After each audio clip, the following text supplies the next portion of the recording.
dar sequência ao nosso estudo do Evangelho segundo o Espiritismo e nós estamos finalizando, estamos no último capítulo, que é o capítulo 28, sobre a coletânea de preces espíritas.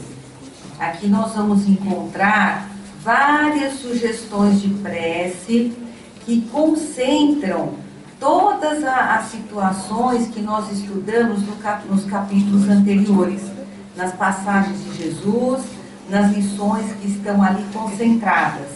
Aqui é interessante que o desfecho do Evangelho com as preces aborda essas situações todas que nós tivemos oportunidade de estudar, aprofundar sob a ótica do Cristo. Então nós vamos falar hoje, a prece é dedicada aos espíritos endurecidos. No prefácio está a abordagem a seguinte, né?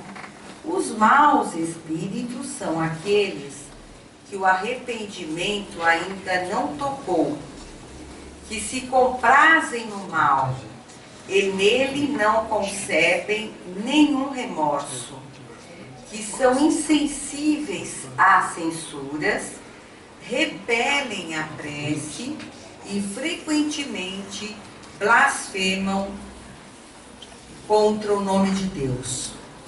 Nos homens, são essas almas endurecidas que depois da morte se vingam nos homens, dos homens, dos sofrimentos que experimentam e perseguem com o seu ódio aqueles a quem odiaram durante a vida, seja pela obsessão, seja por uma influência falsa qualquer. Então, assim, essas almas endurecidas, né, explicando aqui melhor, são aqueles que depois da morte tornam-se vingadores, justiceiros daqueles que lhes causaram sofrimentos, certo? E essa é a linha mais comum. São espíritos, somos nós, como nós, mas que se revoltam contra a justiça divina, que não têm a sensibilidade de internalizar praticamente nada dos ensinamentos de Jesus e eles vivem num sofrimento. Agora é importante porque assim, a gente fazer uma reflexão, né? Espíritos sofredores. O espírito sofredor não é aquele só que está do outro lado da vida numa situação de miserabilidade, entendeu? Assim, física, depauperado, enfim, porque foi dominado por vícios, se envolveu em crimes. Não é, o sofrimento não resume só aí. O sofrimento é a falta da espiritualidade. O sofrimento, ele corrói os sentimentos do espírito, né? E muitas vezes ele está disfarçado e as entidades, elas não têm assim fisicamente falando, um físico depauperado, necessariamente, certo? Mas essas almas, elas são endurecidas. Por quê? Porque o arrependimento não as tocou ainda, né? Elas vivem em sofrimento por quê? Porque essa situação de não arrependimento, essa situação da certeza de que cabe a eles fazer a justiça, né? Por que eles sofrem? Né? Se eles estão escolhendo esse comportamento, né? Porque a alma humana, ela não foi criada, o espírito, para odiar. Nós somos de Deus, do Pai. E Deus é só amor. Então, a alma endurecida, ela vai, assim, ela vai contrariamente, né? Ela confronta tudo o que é amor. Ela não aceita. E isso traz o quê? Um sofrimento. Porque ela não consegue romper esta barreira do orgulho, do egoísmo exacerbado, que leva, né, a esses espíritos a agirem de modo tão endurecidos, tão revoltados. Eles não conseguem romper essa barreira.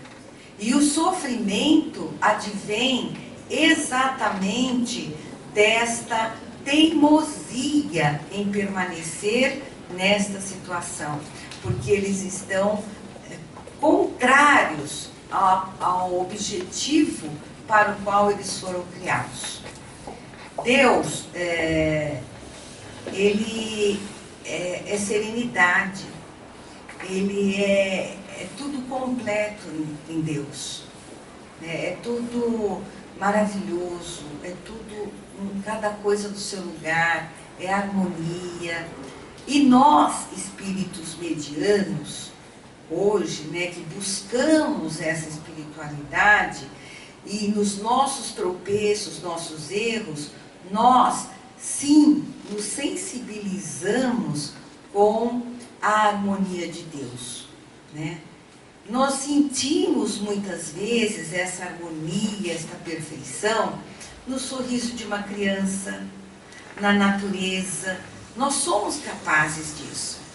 Por isso que nós ainda, apesar de todo o sofrimento que nós provocamos com o nosso comportamento, com os nossos sentimentos errôneos ainda, nós vislumbramos esta essência divina, porque nós não nos contrariamos com esta força, nós buscamos nos harmonizar com esta força divina, entendeu? Então essa busca nos diferencia do espírito endurecido, entendeu? Do espírito que está numa situação de sofrimento completa pela cegueira em que ele vive. E por isso que ele é merecedor, sim, das nossas preces, né? Da nossa compreensão, do nosso exercício de bondade. Entre os espíritos perversos, há duas categorias bem distintas. Então, vocês sabiam que existem duas categorias de espíritos perversos? Então aqui, né, Kardec nos explica quais são essas duas categorias. Aqueles que são francamente maus e os que são hipócritas. Os primeiros são infinitamente mais fáceis de conduzir ao bem do que os segundos. São, ou mais frequentemente, de natureza bruta e grosseira, como são vistos entre os homens, que faz o mal mais por instinto do que por cálculo, e não procuram se fazer passar por melhores do que são. Mas há neles um germe latente que é preciso fazer eclodir, o que é conseguido quase sempre com a perseverança, a firmeza unida à benevolência, pelos conselhos, pelo raciocínio e pela prece. Na mediunidade, a dificuldade que eles têm em escrever o nome de Deus é indício de um temor instintivo, de uma voz íntima, da consciência que lhes diz que são indignos aquele com quem ocorre isso está no limiar da conversão e pode-se esperar tudo dele. Basta encontrar o ponto vulnerável do coração.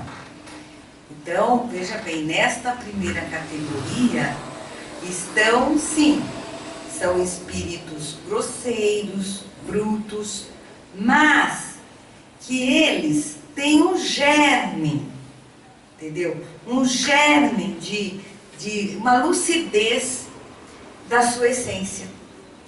Eles não perderam o contato por inteiro desta certeza de onde eles vieram, da sua essência, certo?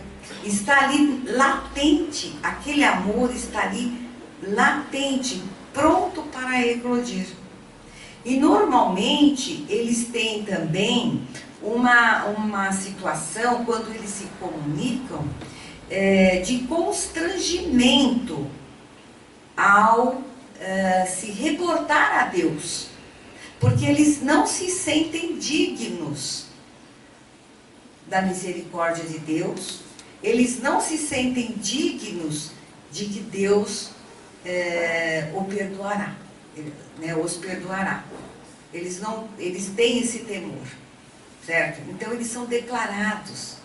É fácil de a gente perceber, é muito fácil.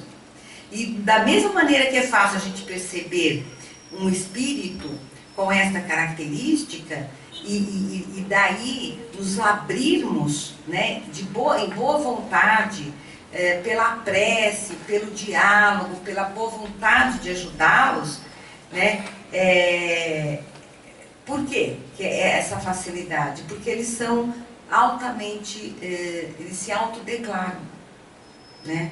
Eles não se escondem atrás de nenhuma personalidade, eles não se escondem através de nenhuma identidade, eles são os que são. Eles assustam no primeiro momento com a sua agressividade, com a sua revolta, mas quando nós conversamos com esses espíritos, a gente percebe esta predisposição interior. E aí nos trabalhos que nós desenvolvemos na casa, muitos espíritos nessa condição, o que faz o orientador, né, o companheiro que orienta, que recebe inspiração para orientar essas entidades.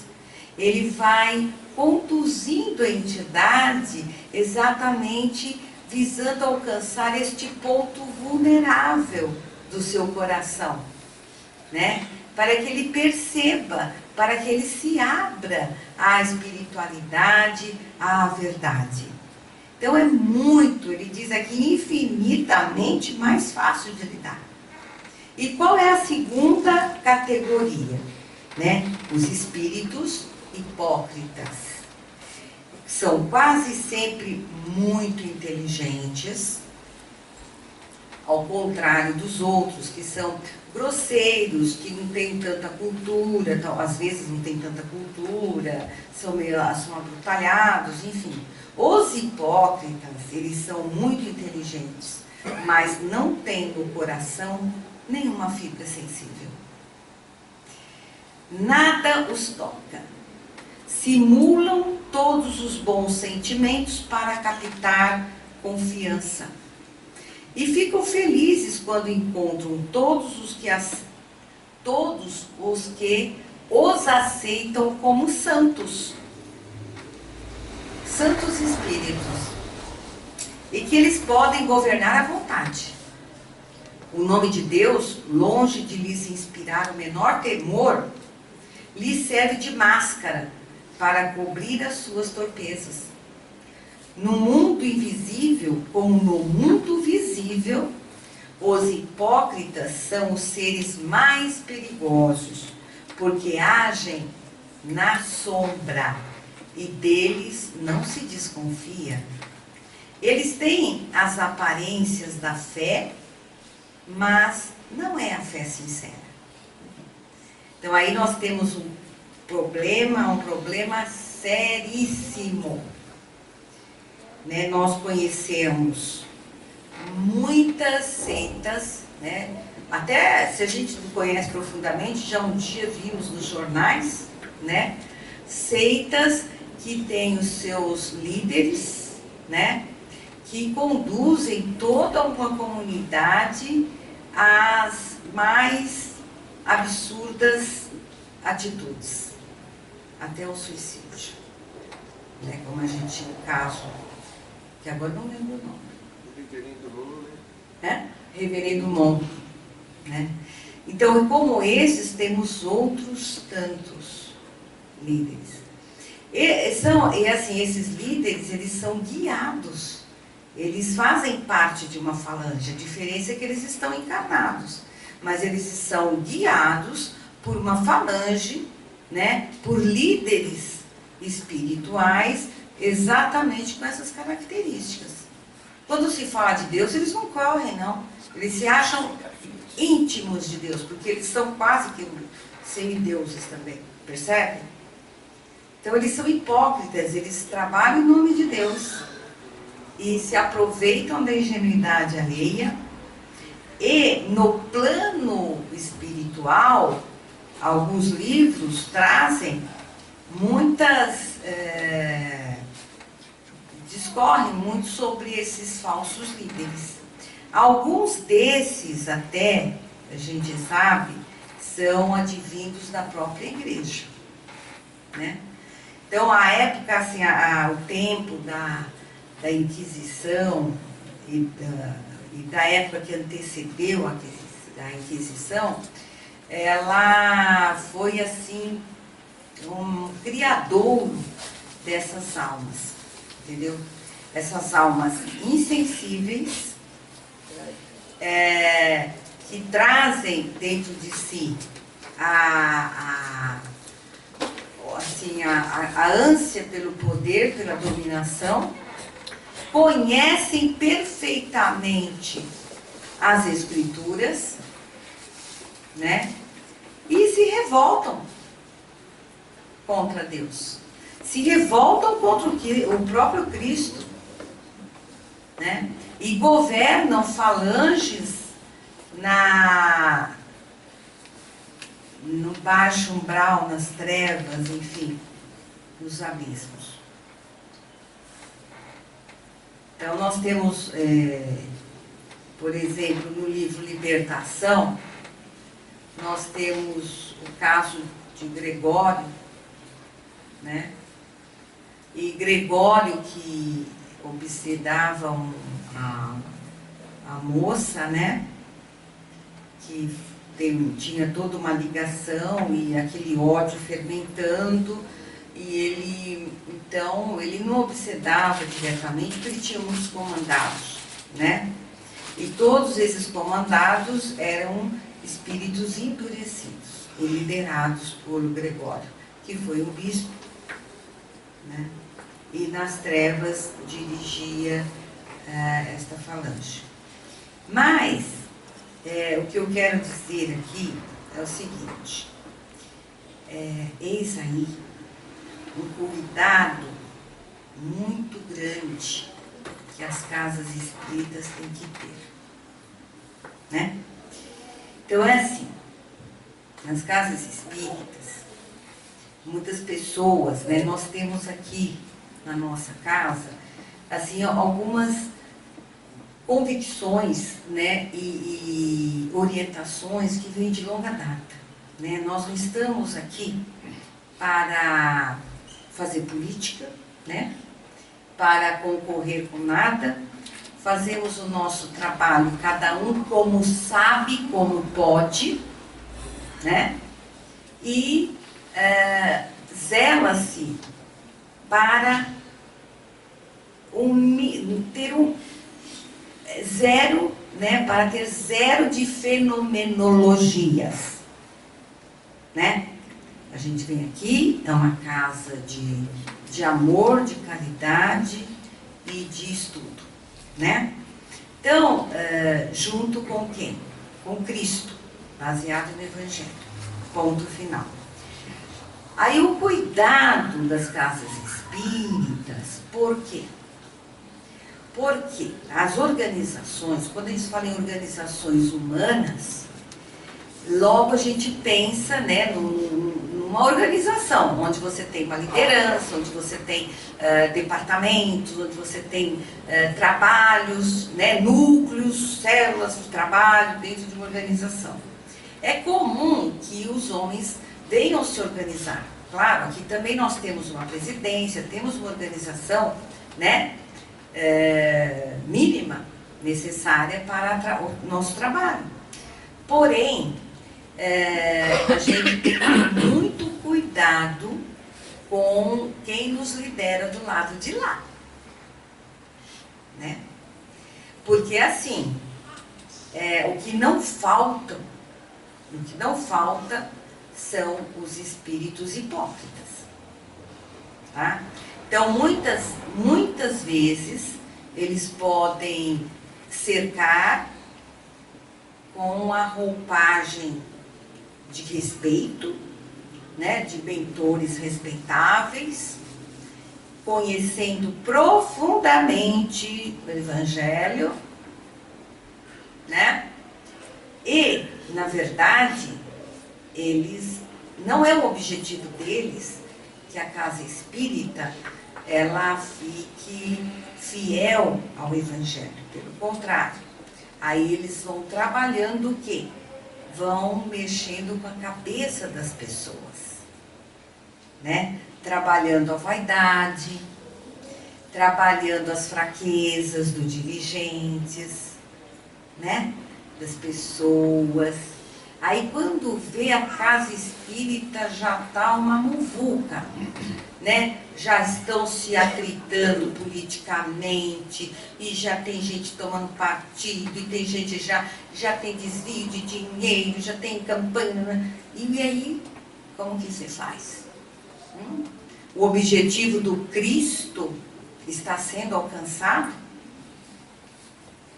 É um perigo, gente. Porque o que é o centro espírita? No nosso nível, é onde a gente vem para aprender e buscar, praticar o que nós aprendemos com o Cristo, né? Aqui encarnados. E aprender juntamente, certo? No intercâmbio com os nossos mentores da casa, certo? A quê? A prática da caridade aos irmãos necessitados, tanto do plano físico como do plano espiritual. Não é para isso que a gente vem aqui?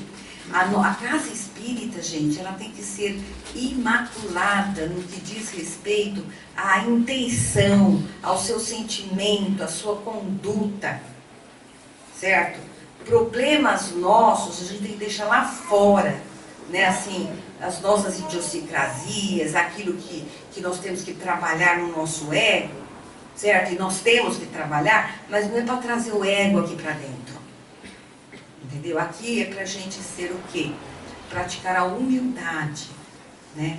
Aí sim, a casa espírita estará trabalhando para a blindagem dela contra a influência desses espíritos, dos perversos hipócritas, que é o maior perigo, tá? Então nós temos que ter esse zelo. E qual é a nossa chave principal? É a prece, é a sintonia, é a compreensão para com o nosso semelhante aqui dentro, porque aqui dentro não tem ninguém perfeito. Então eu vejo a pessoa que trabalha no céu, mas ela eu faria diferente dela. O problema é seu, a respeito do que ela está fazendo, né? Ela está fazendo da melhor maneira que ela sabe fazer.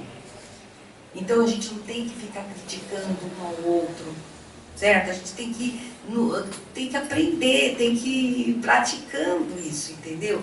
Nós temos que aprender a ficar em segundo plano, porque a nossa ânsia sempre está no primeiro plano, né? Como eu faço é que está mais certo, como eu vejo é que está mais certo. Então a gente não quer, e a gente chega com essa mentalidade na casa espírita, haja, né, gente? não há que aguente. Né? Porque aí a gente acaba fomentando a discórdia, a gente atrapalha o astral, atrapalha o trabalho dos mentores. Né? Então é muito importante isso. E a gente traz quem? A gente começa a plantar um território mental aqui, um ambiente mental, que pode favorecer a interferência desses irmãos desencarnados que estão na disfunção. Né? Perversos e hipócritas. E isto é um perigo. Porque não há objetivo maior hoje das trevas do que desmobilizar qualquer movimento cristão legítimo.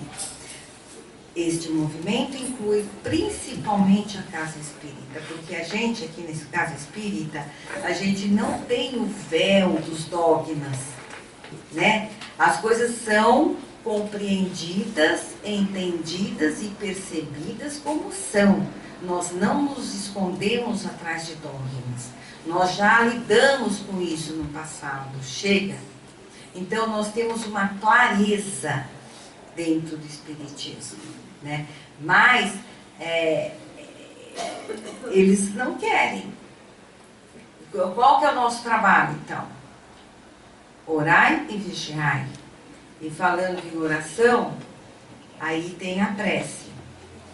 Aí a prece, com relação a esses espíritos enquadrados nessas duas categorias, é o seguinte: Deus de misericórdia, que aceitais o arrependimento sincero do pecador, encarnado ou desencarnado, eis um espírito que se comprazia no mal, mas que reconhece seus erros e entra no bom caminho.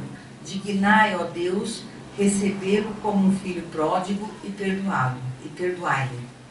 Bons espíritos cuja voz ele desconheceu, ele quer vos escutar de hoje em diante, permitir-lhe entrever a felicidade dos eleitos do Senhor, a fim de que persista no desejo de se purificar para alcançá-lo. Sustentai-o em suas boas resoluções e dai-lhe a força de resistir aos seus maus instintos. Não, isso aí eu estou falando a peça errada, gente. Peraí. Ai, meu Deus, peraí. Eu virei a página. Desculpa, eu já vi essa prece. Gente, vou eu aqui, hein? Desculpa, mas tudo bem. Falamos aqui dos espíritos arrependidos, tá? Vocês estão me estranhando. Então a prece aqui é outra. Então vamos lá. Senhor, dignai-vos lançar um olhar de bondade sobre os espíritos imperfeitos que estão ainda nas trevas da ignorância e vos desconhecem notadamente sobre o de fulano. Bons espíritos, ajudai-nos a fazê-lo compreender que, induzindo os homens ao mal, obsediando-os e atormentando-os, prolonga seus próprios sofrimentos. Fazei com que o exemplo de felicidade de que gozais seja um encorajamento para eles. Os espíritos que se comprazem, que vos comprazeis ainda no mal, vindes de ouvir a prece que fizemos por vós. Ela deve vos provar que desejamos vos fazer o bem, embora façais o mal. Sois infelizes, porque é impossível ser feliz fazendo o mal. Por que, pois, permanecer em pena quando depende vós dela sair? Olhai os bons espíritos que vos cercam. Vede quantos são felizes. E se não vos seria mais agradável gozar da mesma felicidade. Não creais que permanecereis sempre no estado em que estáis. Isso é impossível. Tendes diante de vós duas perspectivas. Uma é a de sofrer muito mais do que sofreis agora. A outra, a de ser feliz como os bons espíritos que estão ao vosso redor. A primeira é inevitável, se persistis em vossa obstinação. E um simples esforço da vossa vontade basta para vos tirar da má situação em que estáis. Apressai-vos, pois, porque cada dia de atraso é um dia perdido para a vossa felicidade. bons espíritos, fazei com que estas palavras encontrem acesso nessa alma ainda atrasada, a fim de que a ajudem a se aproximar de Deus. Nós vos pedimos em nome de Jesus Cristo, que teve um tão grande poder sobre os maus espíritos.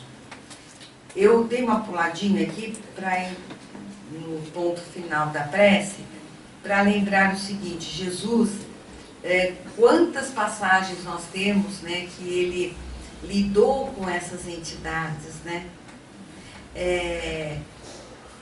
Ele lidou com acho que foi até o Valtinho que falou aqui, não sei, quando ele foi tentado, né, lá no Monte da...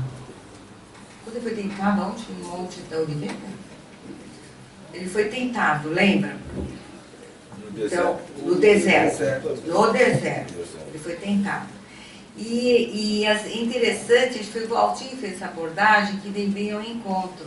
As entidades não chegaram, né, bravas, xingando, elas foram, como a gente vê, elas foram querendo convencer Jesus, né, convencê-lo, dissuadi-lo, né? Eles foram enfrentando desta maneira. Era uma pleiade de espíritos nesta categoria, de serem perversos e hipócritas, porque eles eram dissimulados, né?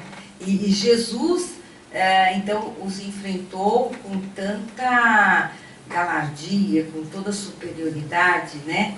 E com todo amor, né? A gente não consegue nem imaginar como é que foram esses diálogos, né? E também eu gostaria de indicar, quem nos leu, leia Libertação.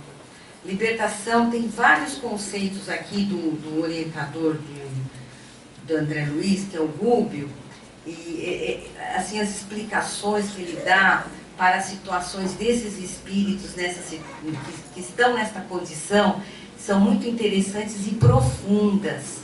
E tem um caso bem interessante de um dos obsessores, são contratados pelo Gregório, que era altamente frio, o Gaspar. O Saldanha, mas o Gaspar ele era pior. Tinha o Saldanha, mas o Gaspar ele era magnetizador, ele era totalmente frio. Então você vê o André Luiz, que fica assim espantado com a frieza daquele espírito, e depois como se consegue tudo com amor. Gente, esse livro todos nós devíamos ler várias vezes, viu? Libertação, tá? É da coletânea de André Luiz, psicografado por Chico Xavier. Gente, muito obrigada e até a próxima. Ah, não, gente, peraí, semana que vem, terça-feira, nós teremos uma palestra diferente, né? Vocês vão ter um tempinho, né? Um descanso de mim e do Valtinho. Nós vamos ter um palestrante convidado aqui da casa, né? Chama Silvio Costa. Essa palestra faz parte de um hall de palestras onde há um intercâmbio entre os centros espíritas, promovido pela USE, pela União das Sociedades Espíritas, nesta semana de Kardec, né? Dia 3 de outubro foi aniversário dele. Então, durante o mês de outubro, está havendo esse rodízio de palestras. Então, palestrantes de um centro vão palestrar em outro centro. E nós vamos receber aqui com todo carinho o Silvio Costa às 20 horas na próxima terça-feira, tá? Obrigada.